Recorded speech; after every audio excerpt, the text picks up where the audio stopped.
El amor manda de Bárbara Cartland, capítulo 2.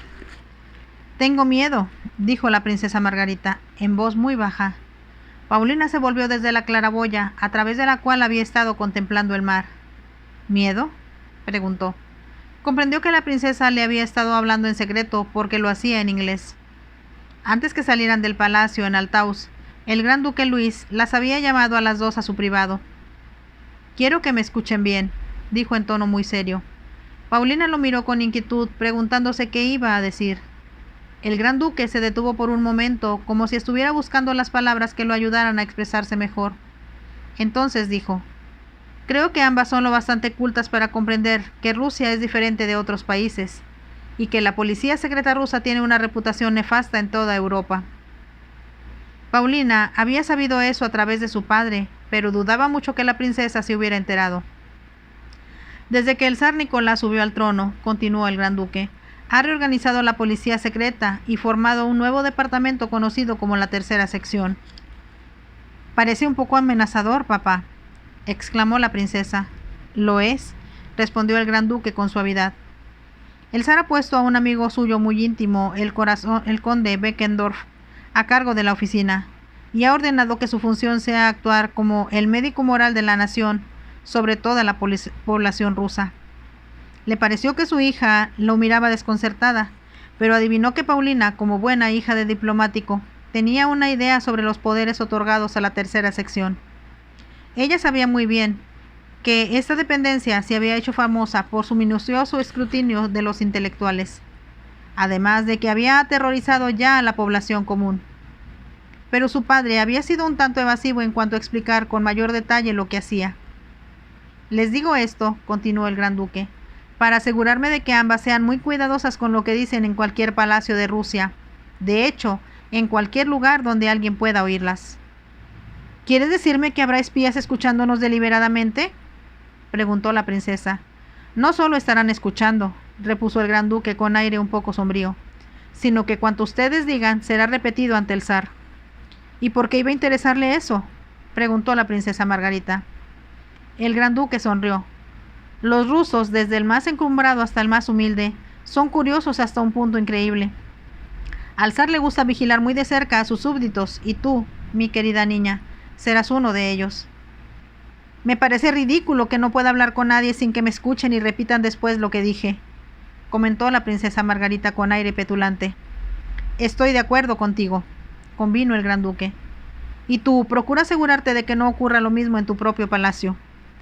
Puedes estar seguro de que me encargaré de eso, contestó la princesa.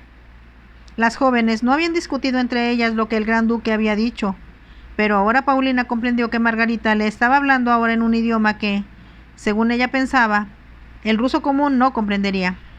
Al mismo tiempo, para hacer aún más difícil que las entendieran, Paulina le contestó en húngaro. ¿De qué tiene miedo, Alteza? Se acercó un poco más a Margarita y se sentó a un lado del sofá, cubierto de satén en el que ella estaba descansando. Habían viajado con gran lujo y comodidad a través de Prusia. En el camino se hospedaron con parientes del gran duque y fueron festejadas de una forma que revelaba con claridad que no solo estaban aprobando, sino también estaban encantados ante la idea del matrimonio de la princesa, que se realizaría con la aprobación del zar. En Stettin las esperaba el yate privado del zar llamado el Iskora. Cuando subieron a bordo, Paulina tuvo la impresión de que estaban cruzando la frontera de un territorio amigo hacia uno tan diferente que casi se sentía como enemigo, tanto para ella como para la princesa. Sin embargo, la primera noche que se hicieron al mar, Paulina se sintió tan fascinada por el yate que no le preocupó nada más. Era muy distinto a todas las embarcaciones en las que ella había navegado. Los camarotes se hallaban decorados con paneles de maderas de colores y amueblados con un mobiliario sumamente valioso. También lo adornaban espesas alfombras y cortinas de satén. Les dieron la bienvenida a bordo el almirante de la marina, príncipe Grudorinsky, y un hombre más joven, el conde Stragonov. Eran hombres muy afables y dispuestos a halagar a la princesa y demostrarle lo cálida que sería la recepción para ella al llegar a San Petersburgo. La comida fue deliciosa, y mientras cenaban, un grupo de músicos ejecutaba melodías rusas, con suficiente suavidad como para no interferir en la conversación. Habían viajado muchas horas durante el día para llegar a Stettin. Así que tanto la princesa como Paulina estaban tan cansadas que cuando se retiraron a sus camarotes solo se dieron las buenas noches y se acostaron sin sostener ninguna charla privada. Ahora, después del desayuno, se habían quedado solas, y Paulina comprendió que la princesa estaba tan ansiosa por hacerle confidencias. «Tengo miedo», repitió, «porque cuando papá se vaya yo me quedaré sola y no estoy segura de querer casarme con el gran duque ni con nadie más». Paulina sonrió antes de contestar. «Por supuesto que Su Alteza tiene que hacerlo, y es tan hermosa que siempre habrá hombres dispuestos a casarse con usted. Pero debido a que el zar ha dado su aprobación, este será un matrimonio muy brillante desde el punto de vista social». La princesa Margarita no habló por un momento, sino que extendió la mano para aferrársela de Paulina, como si ésta fuera un salvavidas en un mar peligroso. «Y sí», murmuró en un susurro, «cuando lo vea, ¿me parece un hombre odioso?». Paulina ya había pensado en eso. A medida que viajaban hacia Stettin, se había preguntado qué sentiría ella misma si fuera a un país extraño para casarse con un hombre al que nunca había visto o cuyo aspecto había olvidado. «Me sentiría aterrorizada», se contestó. Comprendió en ese momento que nunca, sin importar hasta qué punto alguien tratara de convencerla, aceptaría casarse con un hombre al que no amara. Como era hija de un diplomático, sabía muy bien que era imposible que un personaje real pudiera seleccionar a un compañero o compañera de toda la vida.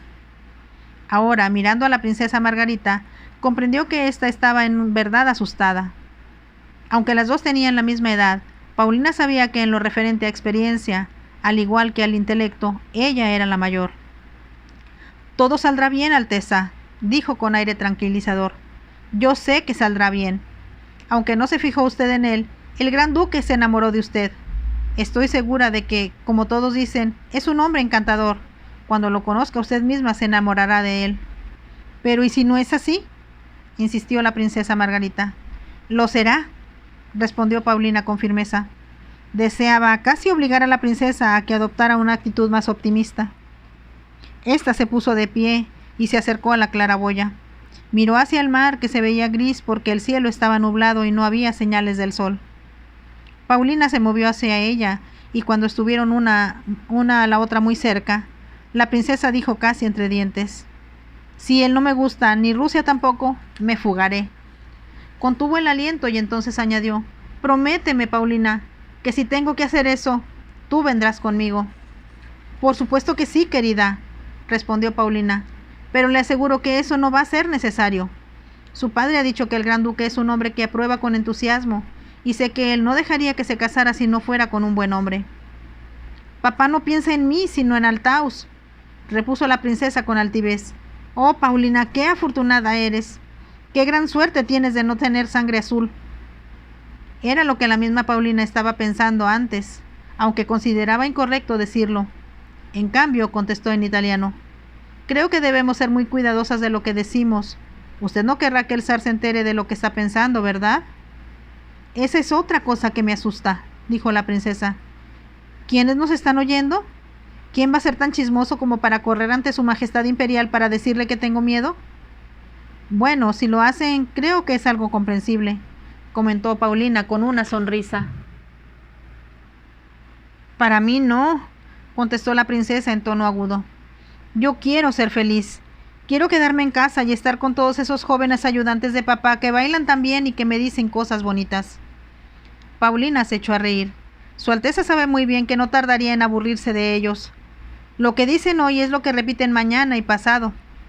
La princesa Margarita rió también. «¿En verdad? ¿Crees tú que los rusos serán más originales?». «Debemos esperar y averiguarlo», contestó Paulina. Al día siguiente salió el sol. El mar estaba tan tranquilo y pudieron salir a ver las torres de Tallinn. El almirante les explicó que ello significaba que estaban a 24 horas exactas de San Petersburgo. Esa noche apareció la aurora boreal y el mar adquirió el aspecto del vidrio. Después de la cena, Paulina y la princesa, envueltas en pieles, salieron a cubierta con los caballeros y la tripulación rusa se reunió para cantar y bailar. Paulina había esperado que la primera vez que viera un baile ruso sería muy emocionante, pero nunca imaginó que tuviera tanta gracia, aún interpretado por simples aficionados. Algunas veces la forma en que saltaban en el aire tenía un cierto salvajismo grotesco, pero eran bailes encantadores y sus canciones la conmovieron hasta el fondo de su alma. Su padre, que era aficionado a la música, la había llevado a la ópera en Italia, y algunos de los mejores cantantes habían ido a la embajada cuando se ofrecían recepciones para divertir a los invitados. Pero las canciones rusas eran diferentes, y Paulina comprendió que las emociones que evocaban con sus extrañas melodías hacían surgir dentro de ella una reacción tanto física como espiritual, algo que ella nunca hubiera imaginado. Sintió que sus hombros se balanceaban y que su corazón latía y que, mentalmente, tendía los brazos hacia las estrellas por algo que ni siquiera comprendía. Cuando la actuación terminó y se hizo el silencio, el gran duque inició los entusiastas aplausos. Paulina aplaudió también, sintiendo que había pasado por una extraña experiencia emocional que la había hecho descender bruscamente del cielo a la tierra. Esa noche, cuando bajaron a sus camarotes, se sorprendió al oír que la princesa le decía: «Espero que en San Petersburgo los espectáculos sean mejores de los que hemos presenciado esta noche». «¿Mejores?», repitió Paulina. «¿No te fijaste en lo rudos y sucios que eran algunos de los marineros? Y en lo relativo a lo musical, yo esperaba que pudieran proporcionarnos algo más refinado». Paulina no contestó. Se limitó a dar a la princesa un beso de buenas noches y se dirigió a su propio camarote. Cuando se quedó sola, comprendió que había encontrado algo ruso que la atraía, en tanto que la princesa la dejaba indiferente. A la mañana siguiente pudieron observar Kronstadt, donde, en la enorme bahía de granito, había una larga hilera de barcos de guerra, en tanto que el mar se hallaba salpicado de una enorme cantidad de embarcaciones. Había buques de guerra, barcos de carga, fragatas, barcos de vapor, paquebotes, faros flotantes, barcos de todas las formas y medidas, con banderas de varios países. Poco después se encontraban navegando en el Neva, y frente a ellos apareció San Petersburgo. Para Paulina resultó tal como lo imaginaba, aunque le pareció una ciudad aún más hermosa de la descripción que su padre le había hecho. Las grandes cúpulas verdes y azules, con remates de oro, y las agujas doradas creaban la impresión de que era una ciudad surgida de un cuento de hadas. Esperaba que a la princesa le pareciera tan romántica como se le antojaba a ella. Parecía haber una multitud de cortesanos vestidos de una forma sensacional, que los estaban esperando cuando el yate atracó junto al embarcadero. Tal como les habían advertido, el gran duque Vladimirovich fue el primero en subir a bordo. Este era el momento, como Paulina sabía muy bien, que la princesa había estado temiendo. Estaba muy hermosa con uno de sus mejores vestidos y un sombrero adornado con rosas. Cuando hizo una reverencia ante su futuro esposo, Paulina pensó que nadie podía verse más atractiva que la princesa. Mientras observaba, comprendió que también ella había estado temiendo cómo sería el gran duque. A través de los años había escuchado muchas historias sobre príncipes a los que les habían hecho creer, por medio de retratos, que sus futuras esposas eran verdaderas bellezas, solo para descubrir al conocerlas que eran pequeñas, gordas, con dientes horribles y facciones toscas. El mismo destino esperaba con frecuencia a una princesa, que era enviada a través de Europa para descubrir que su futuro esposo era un hombre agrio y maduro, que se casaba por segunda vez solo porque necesitaba un heredero, y que tenía muchos otros intereses ajenos a la mujer con que iba a casarse. Pero el gran duque Vladimirovich era en extremo impresionante. Pronunció un elocuente discurso de bienvenida, besó la mano de la princesa y la miró de un modo que revelaba los deseos que tenía de hablar con ella en una intimidad mucho mayor de la que se disponían en estos momentos. Paulina pensó que era imposible que Margarita no lo encontrara atractivo. Vestía una chaqueta blanca decorada con alamares de oro, botas altas hasta la rodilla, la coraza con cubierta de oro y su casco. El águila dorada en lo alto del casco le indicó que el gran duque llevaba puesto el romántico uniforme de los húsares. «He estado contando las horas hasta que llegara este día», dijo aún sosteniendo la mano de la princesa en la suya. «Ahora que está usted aquí, casi no puedo creer que todo no sea como un sueño». Su voz era baja y profunda. Cuando Paulina vio que un leve rubor subía por las mejillas de la princesa Margarita, pensó que sería imposible que una mujer no respondiera a tan delicado ardor. En realidad, cuando ya iban en el carruaje abierto que las esperaba, Paulina, de espaldas a los caballos, frente al gran duque y la princesa, observó que su amiga estaba emocionada y hablaba animadamente con su futuro esposo. pero en esos momentos a Paulina le resultaba difícil pensar en otra cosa que no fuera conocer San Petersburgo. Su padre le había advertido que allí todo se hacía a gran escala, y que los inmensos palacios, las enormes plazas y las calles anchísimas hacían que las personas se vieran como pigmeos, en tanto que los carruajes parecían reducirse al tamaño de simples cáscaras de nuez. Lo que había olvidado, de entre las muchas cosas que él le dijo, era que las inmensas casas, casi tan grandes y magníficas como los palacios reales, estaban pintadas con los colores de la familia. Una era de colores blanco y escarlata, otra estaba pintada de azul fuerte y otras de lila, salmón o amarillo. El palacio de invierno, pintado de marrón, era tan enorme que a Paulina le era difícil aceptar que se trataba, en realidad, de una habitación humana. Parecía haber miles de personas afuera. Más tarde se enteraría de que era solo una multitud normal de cocheros, lacayos, siervos y visitantes, que entraban y salían del palacio todo el día y que parecían tener siempre algo muy especial que hacer allí.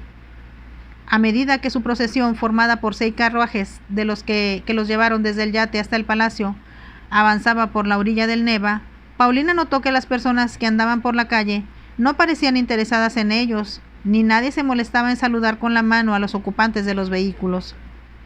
En Althaus, por donde quiera que pasara el gran duque, se oían vítores y gritos de bienvenida. Nunca faltaban niños que arrojaban flores a su carruaje, y la popularidad del soberano se hacía evidente por las sonrisas en el rostro de sus súbditos.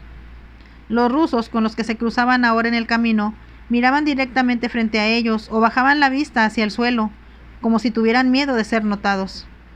No parece un pueblo feliz, decidió Paulina, pero comprendió que eso era algo que no debía decirle a la princesa. Ya dentro del palacio, las libreas de los sirvientes eran tan espléndidas como los uniformes de los soldados de guardia. El palacio mismo hizo que Paulina lanzara una exclamación ahogada, aunque su padre le había advertido que era magnífico. Las altas columnas de oro o de jaspe, los candelabros de cristal, los cuadros, los techos cóncavos de los pasillos, todos eran tan impresionantes que le resultó imposible escuchar al oficial que los acompañaba. Lo único que podía hacer era observar a su alrededor asombrada. Por fin llegaron a los apartamentos del zar, donde su majestad imperial y la zarina los esperaban. El zar Nicolás, sin duda alguna, era el soberano más intimidante de Europa. Le había dicho Sir Christopher a Paulina antes que partiera de Althaus. Alguien dijo, he olvidado quién, contestó Paulina, que es muy apuesto. Sir Christopher se echó a reír. Cuando el zar visitó el castillo de Windsor hace 10 años, respondió, la reina comentó que el secreto de su impresionante apariencia era que su ojo izquierdo parecía un clavo torcido. Paulina rió a su vez. ¿Qué quiso decir su majestad con eso? Escribió, es sin duda alguna un hombre impresionante y al mismo tiempo muy apuesto. Su perfil es hermoso, pero la expresión de sus ojos es formidable y diferente a cuanto yo había visto en toda mi vida. Mientras el zar saludaba primero al gran duque y después a la princesa, Paulina los estaba observando. Comprendió con exactitud lo que la reina había querido decir. El zar no solo era formidable, había algo en él que revelaba por qué era un hombre cruel e inmisericordiante. Tuvo la sensación de que era casi inhumano. En realidad, la impresionó de tal modo que cuando fue presentada a la zarina, casi olvidó hacerle una reverencia. Entonces comprendió que la esposa prusiana de su majestad imperial, una mujercita pequeña que parecía un pajarito, era muy diferente a su marido. La zarina le sonrió a Paulina, pero no habló. Continuó saludando a los otros miembros del séquito del gran duque Luis, que había traído con él de Althaus. Solo cuando Paulina siguió a la princesa a subir la larga y ancha escalera que conducía a los aposentos que les habían asignado, sintió que podía respirar con naturalidad. Las habitaciones eran suntuosas, aunque la suya, mucho más grande que la que tenía en Althaus o en cualquier otro edificio diplomático en el que hubiera vivido con su padre. Una doncella le quitó a la princesa su capa de viaje y su sombrero. Unos segundos después, Margarita entró en la habitación de Paulina para decir en inglés, ¿qué te parece Rusia? Y sobre todo, ¿qué piensas del gran duque? Creo que su Alteza es muy afortunada, contestó Paulina. Es un hombre encantador y se le ve muy impresionante con su uniforme. Es lo que pensé, convino la princesa, y creo que podríamos ser muy felices, pero también creo que debe ser muy dictatorial. Paulina también lo había pensado, aunque era demasiado diplomática para decirlo. Supongo que Su Alteza termina por acostumbrarse a ello, dijo. La princesa se acercó más a ella y con una voz que era solo un murmullo añadió: El zar es un monstruo, estoy segura de ello. Cuando tocó mi mano, la suya se sentía helada como si estuviera hecha de acero. Paulina pensó que la princesa estaba exagerando, pero comprendía lo que sentía. Supongo que también se acostumbrará a él, contestó. La princesa se asomó por la ventana. ¿En dónde crees que se escondan para escucharnos?, preguntó. Dentro de los muros, contestó Paulina. La princesa corrió hacia uno de los muros cubiertos con paneles de madera, y cuando golpeó en él sonó hueco. Luego se dirigió al otro lado de la habitación y volvió a golpear. Paulina movió la cabeza de un lado a otro, y la princesa volvió a su lado. Creo que es un error, dijo Paulina con voz baja, hacerle saber que sospecha usted de que están escuchando. Si cambiamos el idioma con frecuencia, les va a ser muy difícil entendernos. Dudo mucho que haya suficientes agentes que conozcan todos los idiomas que nosotras dominamos. La princesa Margarita sonrió. Si nuestro modo de hablar los desconcierta, tanto mejor, exclamó. Detesto a los espías. Yo también, reconoció Paulina. Pero esa era otra cosa a la que también tendremos que acostumbrarnos. Esa noche, mientras cenaban, se enteraron de las extrañas costumbres que imperaban en el palacio. Para la corte y la nobleza, las fiestas y los bailes comenzaban a la medianoche y se prolongaban hasta el amanecer.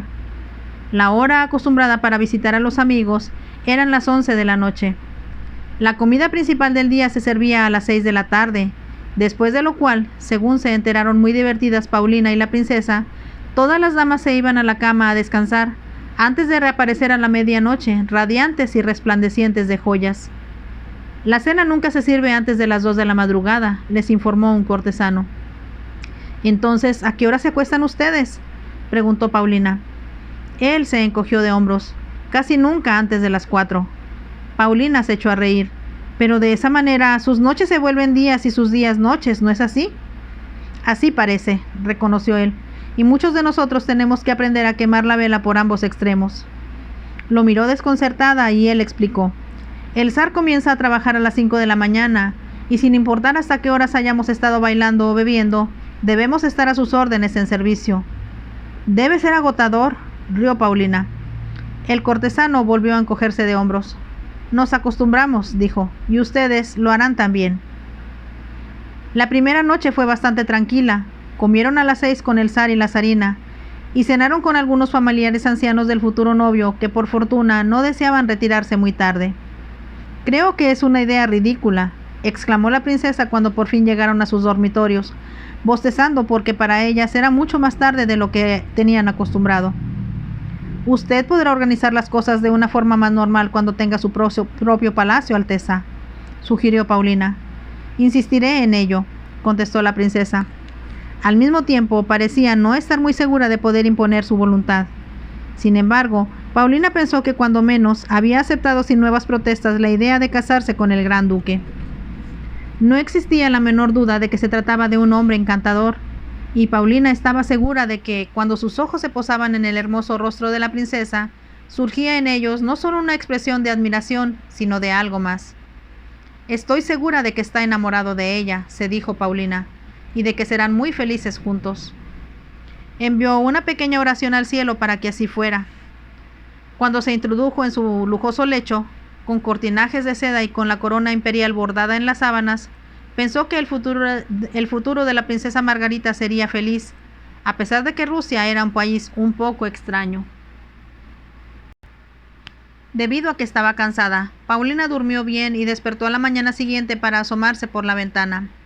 El sol pintaba de dorado el río Neva, al igual que las cúpulas y agujas que habían a sus lados. Es una hermosa ciudad, se dijo.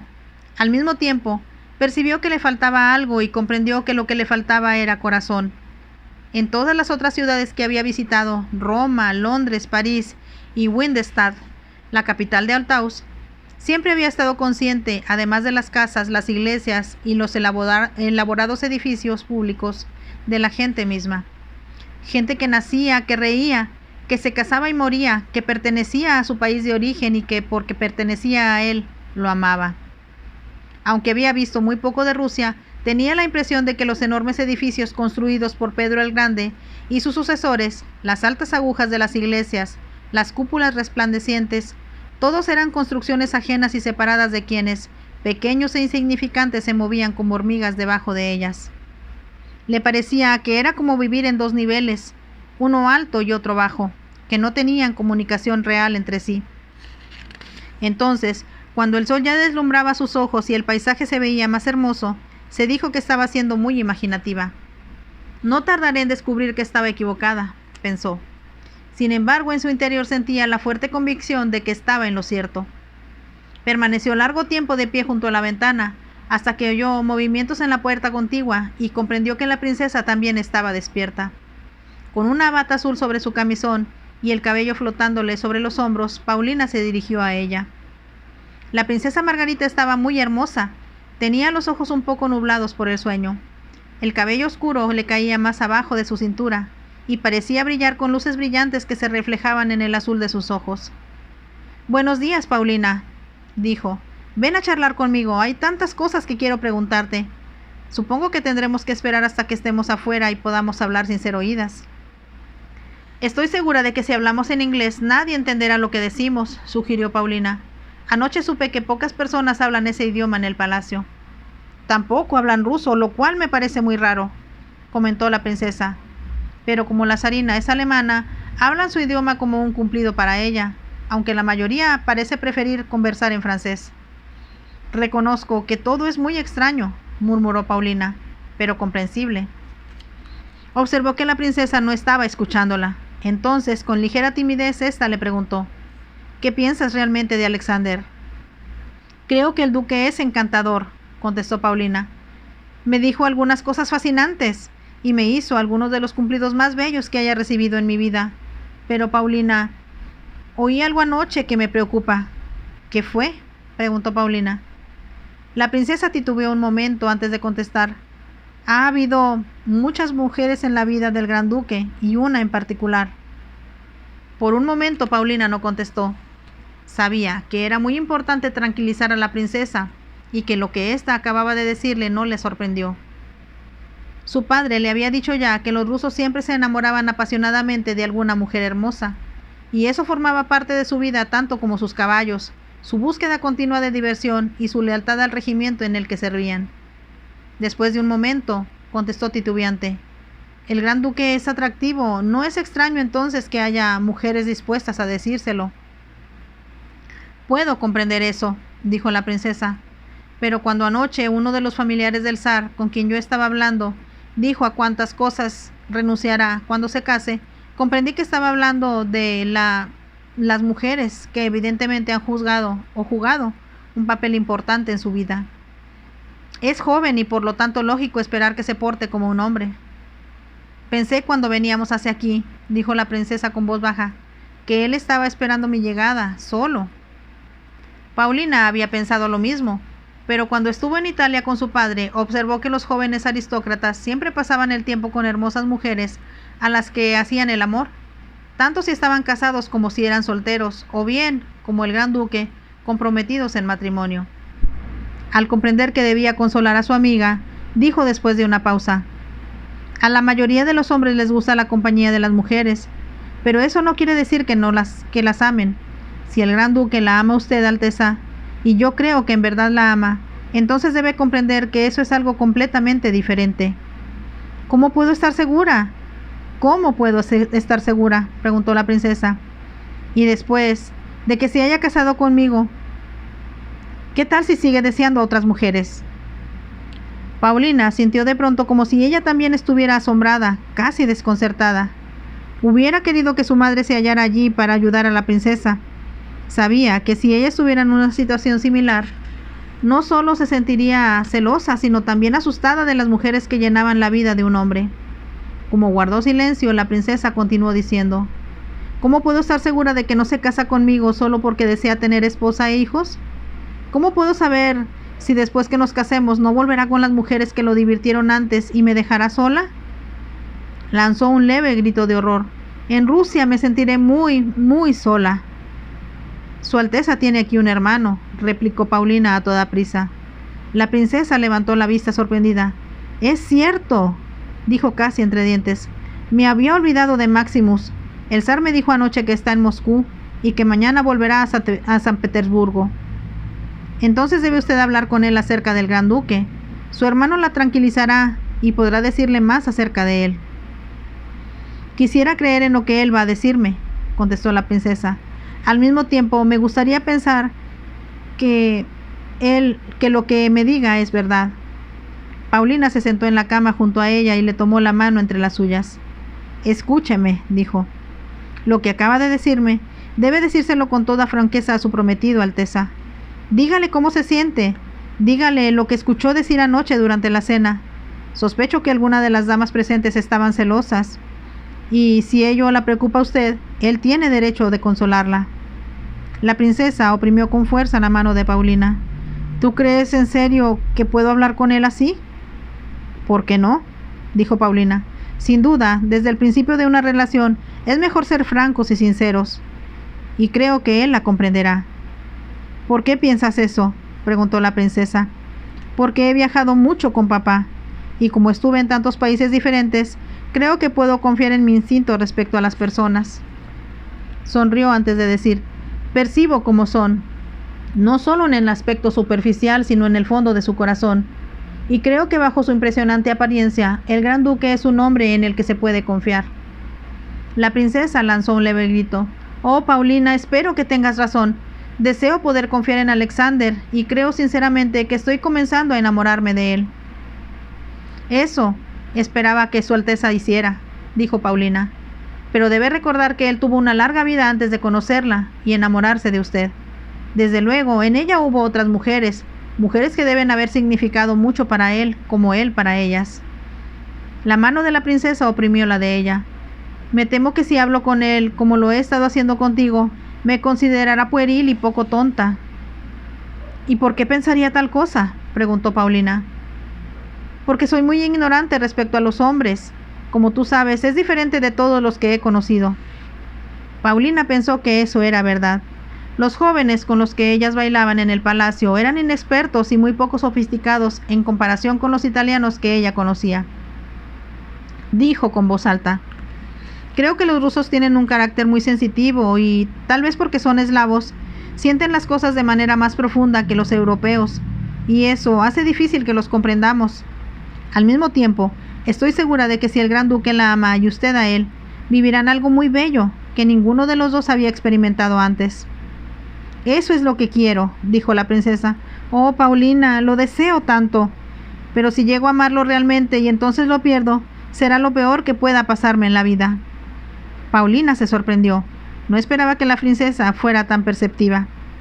En ese instante comprendió que este era el principio del amor, la incertidumbre, la necesidad de consuelo, el anhelo que solo podía ser calmado por una persona, el hombre de quien Margarita se estaba enamorando.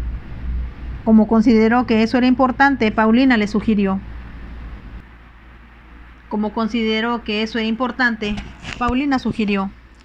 «Hable con el gran duque, Alteza. Hable con él con toda franqueza de usted misma y trate de comprenderlo. Tal vez él esté sintiendo lo mismo que usted. Quizás se sienta inseguro y hasta un poco asustado de Su Alteza. Después de todo, si a usted le resulta un hombre extraño, difícil de comprender, es posible que él sienta igual respecto a usted». «Nunca había pensado en eso», observó la princesa con sencillez. «Pero trataré, Paulina, trataré de comprenderlo. Estoy segura de que su hermano le ayudará, y además tienen mucho tiempo para conocerse antes de casarse». La princesa la miró sorprendida. «¿No oíste lo que dijo el zar anoche?». «¿Qué dijo?», preguntó Paulina. «Le dijo a papá que no tenía sentido esperar, y decidió que nuestro matrimonio se lleve a cabo dentro de una semana». «¿Una semana?», exclamó Paulina. «Pero eso me parece increíble. Papá pensó lo mismo, pero el zar ya lo decidió, y no hay forma de hacerlo cambiar de opinión». Paulina se levantó de la cama y se dirigió hacia la ventana. Pensó que aquella era una actitud típica de la forma autócrata y caprichosa en que el ser se comportaba.